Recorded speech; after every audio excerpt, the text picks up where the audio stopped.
Hello everyone, welcome you to Kaira classes. This is my fifth lecture of class 12 biology, chapter 11 Biotechnology Principles and Processes. आज की video का topic है process of recombinant DNA technology. So video start करने से पहले अगर आपने अभी तक कायरा क्लासेस को सब्सक्राइब नहीं किया है तो प्लीज सब्सक्राइब करें कायरा क्लासेस को, जिससे कि आप मेरी कोई भी वीडियो मिस ना कर पाएं. Thank you.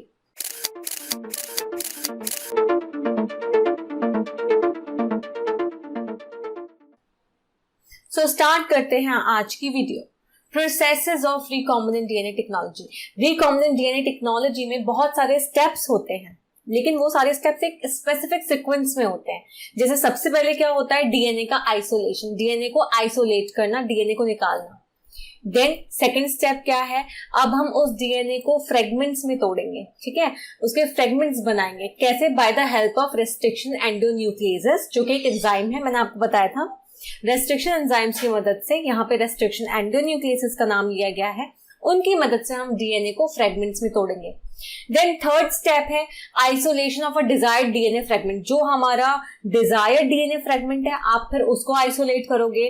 देन फाइनली आप क्या करोगे, आप उस डीएनए फ्रेगमेंट को वेक्टर में लाइगेट करोगे. ठीक है, नेक्स्ट स्टेप क्या है हमारा, ligation of the DNA fragment into a vector. तो वेक्टर में अब हम क्या करेंगे, उस डीएनए फ्रेगमेंट को लाइगेट करेंगे, लिंक करेंगे with the help of the enzyme DNA ligase. Then next step क्या है, transferring the recombinant DNA into the host. अब जैसे ही लाइगेशन हो गया, डीएनए लाइगेज की मदद से हमने डीएनए फ्रेगमेंट को वेक्टर में इंटीग्रेट कर दिया. अब हम क्या करेंगे, अब हम इस रिकॉम्बिनेंट डीएनए को ट्रांसफर करेंगे होस्ट में, जो भी हमारा होस्ट होगा उसमें ट्रांसफर करेंगे. देन नेक्स्ट स्टेप में क्या करेंगे, हम इन होस्ट सेल्स का कल्चर करेंगे मीडियम में. ठीक है, culturing the host cells in the medium at large scale. Large scale पे हम होस्ट सेल्स का कल्चर करेंगे मीडियम में, और फाइनली हम जो हमारा डिजायर्ड प्रोडक्ट है उसे एक्सट्रैक्ट करेंगे. अब हम एक एक स्टेप को डिटेल में पढ़ेंगे. तो पहला है हमारा isolation of the genetic material DNA. बहुत सारे ऑर्गेनिजम्स में डीऑक्सीराइबोन्यूक्लिक एसिड या डीएनए जेनेटिक मटेरियल के तौर पे मौजूद होता है. ठीक है, in order to cut the DNA with restriction enzymes it needs to be in pure form free from other macromolecules. तो अगर हमें डीएनए को कट कराना है रेस्ट्रिक्शन एंजाइम के साथ, तो जरूरी है कि वो प्योर फॉर्म में हो. मतलब इसका प्योर फॉर्म का मतलब ये है कि और दूसरे मैक्रोमोलिक्यूल से वो फ्री हो. Since the DNA is enclosed within the membranes, we have to break the cell open to release DNA along with other macromolecules such as RNA, proteins, polysaccharides and also lipids. अब जो DNA है वो membrane में enclosed होता है ना. तो nucleus में प्रेजेंट होता है डीएनए. तो न्यूक्लियस जो है वो किससे सराउंडेड होती है, न्यूक्लियर मेम्ब्रेन से. तो बेसिकली डीएनए किससे enclosed है, न्यूक्लियर मेम्ब्रेन से enclosed है. तो सबसे पहले हमें सेल को ब्रेक करना पड़ता है, जिससे हम सेल को ओपन कर सकें और डीएनए जो है वो और दूसरे मैक्रोमोलिक्यूल्स के साथ, जैसे कि आरएनए है, प्रोटीन्स है, पॉलीसैकेराइड्स है या फिर लिपिड्स हैं, इनके साथ जो है वो डीएनए रिलीज हो सके. ठीक है, तो बेसिकली हम सेल को ब्रेक करते हैं, मतलब सेल को ओपन करते हैं, जिससे डीएनए जो है और बाकी मैक्रोमोलिक्यूल्स के साथ रिलीज हो जाए. This can be achieved by treating the bacterial cells, plant or animal tissues with enzymes such as lysozyme, bacteria, cellulase, plant cells, chitinase, fungus. So, किस तरह से हम सेल्स को ब्रेक कर सकते हैं, सेल मेम्ब्रेन्स को तोड़ सकते हैं या फिर सेल वॉल्स को तोड़ सकते हैं, जिससे हम जो है रिलीज कर सकें डीएनए को. ओके, तो बेसिकली हम बहुत सारे एंजाइम्स को यूज करते हैं, तरह तरह के एंजाइम्स को यूज कर सकते हैं सेल मेम्ब्रेन को या सेल वॉल को तोड़ने के लिए. जैसे बैक्टीरियल सेल को तोड़ने के लिए यहाँ पे लाइसोजाइम है. जो प्लांट सेल है उसकी जो सेल वॉल है वो सेलुलोज की बनी होती है, तो उस प्लांट सेल वॉल को तोड़ने के लिए यहाँ पे सेलुलेज एंजाइम है. ऐसे ही जो फंगस है, फंगस की जो सेल वॉल होती है वो काइटिन की बनी होती है. तो यहाँ पे जो एंजाइम इन्वॉल्व है फंगस की सेल वॉल को तोड़ने के लिए वो है काइटिनेज. तो इन एंजाइम्स की मदद से हम जो बैक्टीरियल सेल है या प्लांट सेल है या एनिमल टिश्यू है उसको हम तोड़ सकते हैं, और फिर क्या कर सकते हैं, फिर उससे डीएनए को रिलीज करा सकते हैं with other macromolecules. Genes are located on long molecules of DNA intertwined with proteins such as histones. अब जो डीएनए मॉलिक्यूल्स हैं वो काफी लॉन्ग होते हैं. ओके, सेवरल न्यूक्लियोटाइड से बने होते हैं, बहुत सारे न्यूक्लियोटाइड से बने होते हैं डीएनए.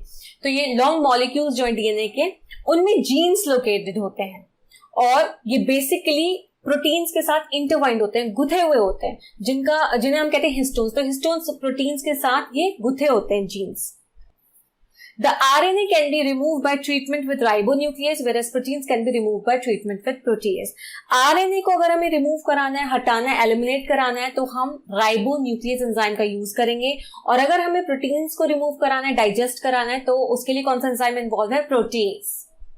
और दूसरे मॉलिक्यूल्स को भी हम रिमूव करा सकते हैं कुछ एप्रोप्रिएट ट्रीटमेंट्स के थ्रू। और जो प्योरिफाइड डीएनए है वो जैसे ही हम उसमें चिल्ड इथेनॉल डालेंगे तो वो प्रेसिपिटेट आउट हो जाएगा। जैसे ही चिल्ड इथेनॉल उसके अंदर ऐड किया गया तो जो प्योरिफाइड डीएनए वो बाहर आ जाएगा, मतलब प्रेसिपिटेट आउट हो जाएगा।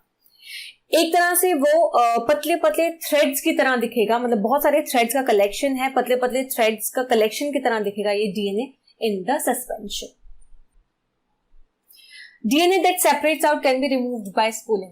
अब मैंने जैसे आपको बताया था जो DNA वो प्रेसिपिटेट आउट हो जाएगा तो प्योरिफाइड DNA है। जैसे हम इसमें चिल्ड इथेनॉल ऐड करेंगे तो हम यहाँ पे देख सकते हो, और फिर हम इस प्योरिफाइड DNA को रिमूव कर सकते हैं स्पूलिंग के थ्रू, जैसे आपको सेकंड डायग्राम में यहाँ पे दिखाया है।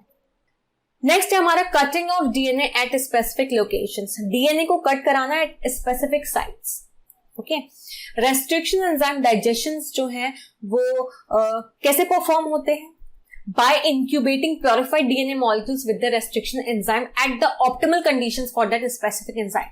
तो हम रेस्ट्रिक्शन एंजाइम डाइजेशन इस तरह से परफॉर्म कराते हैं कि हम प्योरिफाइड डीएनए को इंक्यूबेट कराते हैं रेस्ट्रिक्शन एंजाइम के साथ, लेकिन ये ध्यान में रखते हुए कि वो जो रेस्ट्रिक्शन एंजाइम जो वो स्पेसिफिक एंजाइम है उसके लिए कंडीशंस ऑप्टिमल हो। Agarose gel electrophoresis is employed to check the progression of a restriction enzyme digestion। ये जो agarose gel electrophoresis है ये बेसिकली क्या करता है? ये चेक करता है, ठीक है, क्या चेक करता है? ये जो रेस्ट्रिक्शन एंजाइम डाइजेशन का प्रोग्रेशन है, किस हद तक रेस्ट्रिक्शन एंजाइम डाइजेशन हो रहा है, उस चीज को ये चेक करता है। डीएनए नेगेटिवली चार्ज मॉलिक्यूल है क्योंकि इसके अंदर फॉस्फेट ग्रुप है, Hence it moves towards the positive electrode। Obviously बात है, नेगेटिव है तो पॉजिटिव की तरफ भागेगा, ये पॉजिटिव की तरफ आना चाहेगा, तो ये किसकी तरफ मूव करता है? It move towards the positive electrode जिसका नाम है anode. The process is repeated with the vector DNA also. इसी प्रोसेस को हम वेक्टर डीएनए के साथ भी रिपीट कराते हैं। The joining of DNA involve several processes. DNA के ज्वाइनिंग में बहुत से प्रोसेसेस इन्वॉल्व हैं। After having cut the source DNA as well as the vector DNA with a specific restriction enzyme, अब हम क्या कर रहे हैं? अब हमारे जो सोर्स डीएनए उसको कट कराएंगे और जो वेक्टर डीएनए उसको कट कराएंगे विथ स्पेसिफिक रेस्ट्रिक्शन एंजाइम। लेकिन यहाँ पे एक इंपॉर्टेंट बात यह है, जो रेस्ट्रिक्शन एंजाइम हम सोर्स डीएनए को कट कराने के लिए यूज कर रहे हैं वही रेस्ट्रिक्शन एंजाइम हम यूज करते हैं वेक्टर डीएनए को कट कराने में। इसका मतलब सेम रेस्ट्रिक्शन एंजाइम होनी चाहिए। The cutout gene of interest from the source DNA and the cut vector with the space are mixed and ligase is added। अब जो हमने सोर्स डीएनए को कट कराया तो उसमें से हमने जीन ऑफ इंटरेस्ट निकाल लिया सोर्स डीएनए से, और जो वेक्टर हमने कट कराया था, अब जैसे ही वेक्टर कट कराया तो उसमें स्पेस रह गया, तो अब बेसिकली उस स्पेस को और जो हमारा जीन ऑफ इंटरेस्ट है उसको हम मिक्स करेंगे, कंबाइन करेंगे और उसमें फिर लाइगेज को ऐड कर देंगे। This results in the preparation of recombinant DNA. इसकी वजह से क्या होता है? ये क्या करता है बेसिकली, जिस तरह जैसे हमने जीन ऑफ इंटरेस्ट और कट वेक्टर को मिक्स कराया और फिर उसमें डीएनए लाइगेज एंजाइम ऐड कर दी, तो उससे क्या होगा? उससे हमारा रिकॉम्बिनेंट डीएनए जो है वो प्रिपेयर होगा। नेक्स्ट हमारा टॉपिक है amplification of gene of interest using PCR. PCR मतलब पॉलीमरेज चेन रिएक्शन, इसका फुल फॉर्म है पॉलीमरेज चेन रिएक्शन। इस रिएक्शन में हम मल्टीपल कॉपीज बनाते हैं अपने जीन ऑफ इंटरेस्ट की, ठीक है। तो बेसिकली इस पीसीआर रिएक्शन में हम मल्टीपल कॉपीज बनाते हैं अपने जीन ऑफ इंटरेस्ट की, लेकिन विट्रो कंडीशन में, आर्टिफिशियल कंडीशन में सिंथेसाइज करते हैं मल्टीपल कॉपीज को by using 2 sets of primers. यहाँ पे हम 2 सेट प्राइमर्स के यूज करते हैं। प्राइमर्स क्या है? छोटे छोटे केमिकली सिंथेसाइज ऑलिगोन्यूक्लियोटाइड्स होते हैं जो कि डीएनए रीजन्स से कॉम्प्लीमेंट्री होते हैं, जो कॉम्प्लीमेंट्री बेस पेयरिंग शो करते हैं डीएनए रीजन से। और क्या होता है इसमें? Enzyme DNA polymerase. तो पीसीआर में 2 सेट ऑफ प्राइमर्स यूज होते हैं और एक एंजाइम यूज होता है जिसका नाम है डीएनए पॉलीमरेज। पीसीआर को इन्वेंट किया था कैरी मुलिस ने। The enzyme extends the primers using the nucleotides provided in the reaction and the genomic DNA as template. अब डीएनए पॉलीमरेज जो है वो प्राइमर्स को एक्सटेंड करता है न्यूक्लियोटाइड्स को यूज करते हुए और जीनोमिक डीएनए को टेम्पलेट के तौर पे यूज करके। If the process of replication of DNA is repeated many times, the segment of DNA can be amplified to approximately billion times, that is 1 billion copies are made. अगर ये DNA का replication बार बार से में repeat किया जाए, बहुत बार repeat किया जाए, तो जो सेगमेंट है डीएनए का उसे हम एम्पलीफाई कर सकते हैं बहुत बार, मतलब बिलियन टाइम्स तक हम एम्पलीफाई कर सकते हैं, मतलब 1 बिलियन कॉपीज हम बना सकते हैं उस जीन ऑफ इंटरेस्ट की। Such repeated amplification is achieved by the use of a thermostable DNA polymerase isolated from a bacterium Thermus aquaticus. अब इतनी कॉपीज बनाने के लिए, रिपीटेड एम्पलीफिकेशन कराने के लिए हमें एक थर्मोस्टेबल डीएनए पॉलीमरेज की जरूरत पड़ती है। थर्मोस्टेबल मतलब जो हीट से टूटे ना, हीट स्टेबल हो, थर्मोस्टेबल हो मतलब जो हीट से टूटे ना आसानी से। तो थर्मोस्टेबल डीएनए पॉलीमरेज एंजाइम की जरूरत पड़ती है जो कि हम किस बैक्टीरिया से लेते हैं, थर्मस एक्वेटिकस, जो कि हाई टेम्परेचर पे भी एक्टिव रहता है, टूटता नहीं है, और which induce denaturation of double stranded DNA. अब इस डीएनए पॉलीमरेज जो कि हम थर्मस एक्वेटिकस से आइसोलेट कर रहे हैं, इस एंजाइम की मदद से हम डीनेचुरेशन कर सकते हैं डबल स्ट्रैंडेड डीएनए मॉलिक्यूल का। डीनेचुरेशन मतलब हम उस डबल स्ट्रैंडेड डीएनए मॉलिक्यूल को सिंगल स्ट्रैंड में तोड़ सकते हैं। तो यहां पे आप देख सकते हो, इसका डायग्राम दिया हुआ है पूरा। तो डबल स्ट्रैंडेड डीएनए आपको देख सकते हो आप, 5 प्राइम टू 3 प्राइम है, एक 3 प्राइम टू 5 प्राइम है, डबल स्ट्रैंडेड डीएनए है ये। तो अब हम जैसे ही डीएनए पॉलीमरेज एंजाइम ऐड करेंगे तो क्या होता है, डीनेचुरेशन। डीनेचुरेशन मतलब अब ये दोनों स्ट्रैंड्स अलग हो जाएंगे। तो यहां पे आप देख सकते हो दोनों स्ट्रैंड्स अलग हो गए, 5 prime to 3 prime, 3 prime to 5 prime. अब ये एक साथ नहीं, अब ये अलग हो गए, डीनेचर हो गए, टूट गए, अलग हो गए दोनों स्ट्रैंड्स। अब क्या करेंगे, अब हम दूसरे स्टेप में जाएंगे जो है एनीलिंग। अब हम टेम्परेचर को कम करेंगे जिससे प्राइमर्स जो है वो स्पेसिफिक रीजन्स पे अटैच हो जाए।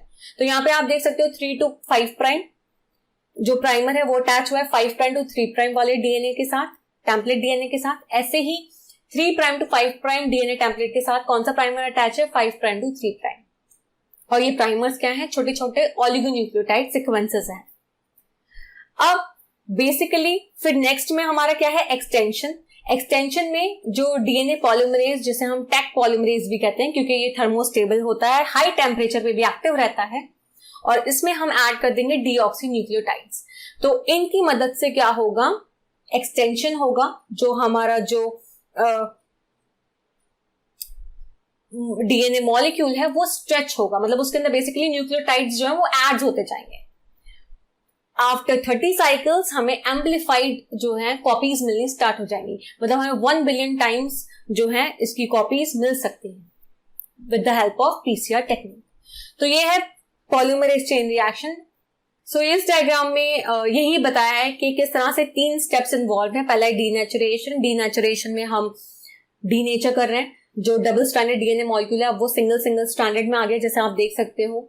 देन प्राइमर एनीलिंग, हमने क्या किया, पहले तो टेम्परेचर बढ़ाया, जिससे क्या हुआ, जो डबल स्ट्रैंडेड डीएनए मॉलिक्यूल है वो सिंगल स्ट्रैंडेड में हो गया, 2 सिंगल स्ट्रैंडेड मॉलिक्यूल में हो गया। अब हम क्या कर रहे हैं, अब हम टेम्परेचर कम कर रहे हैं जिससे हम प्राइमर को जोड़ सके, अटैच कर सके उस टेम्पलेट डीएनए के साथ। तो अब हम क्या कर रहे हैं, प्राइमर को जोड़ रहे हैं टेम्परेचर लो करके। तो इस प्रोसेस को हम कहते हैं एनीलिंग। एंड फाइनली क्या कर रहे हैं, हम प्राइमर्स का एक्सटेंशन कर रहे हैं। जो एम्पलीफाइड फ्रेगमेंट है, अगर हम चाहें तो उसे लाइगेट कर सकते हैं वेक्टर के साथ फॉर फर्दर क्लोनिंग, और अगर हमें क्लोनिंग करानी है तो हम उस एम्पलीफाइड फ्रेगमेंट को भी वेक्टर के अंदर लाइगेट कर सकते हैं। नेक्स्ट है हमारा insertion of recombinant DNA into the host cell या ऑर्गेनिज्म। अब रिकॉम्बिनेंट डीएनए को हम किस तरह से इंसर्ट करेंगे होस्ट सेल या ऑर्गेनिज्म में।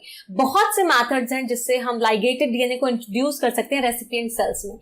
रेसिपिएंट सेल्स को पहले हमें उन्हें कॉम्पिटेंट बनाना जरूरी है जिससे वो रिसीव कर सकें, ठीक है। दैट मीन्स वो डीएनए ले सके अपने सराउंडिंग से। So, if a recombinant DNA bearing gene for resistance to an antibiotic, example ampicillin, is transferred into E. coli cells, the host cells become transformed into ampicillin resistant cells.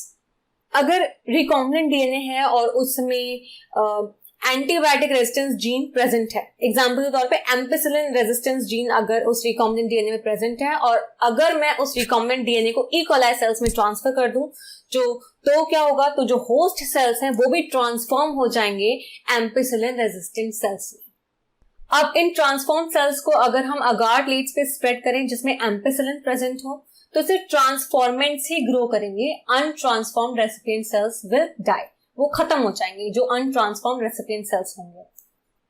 सो इस ampicillin resistance gene की मदद से हम select कर सकते हैं transform cell in the presence of ampicillin. Ampicillin की presence में हम एक ट्रांसफॉर्म सेल को सिलेक्ट कर सकते हैं with the help of ampicillin resistance gene.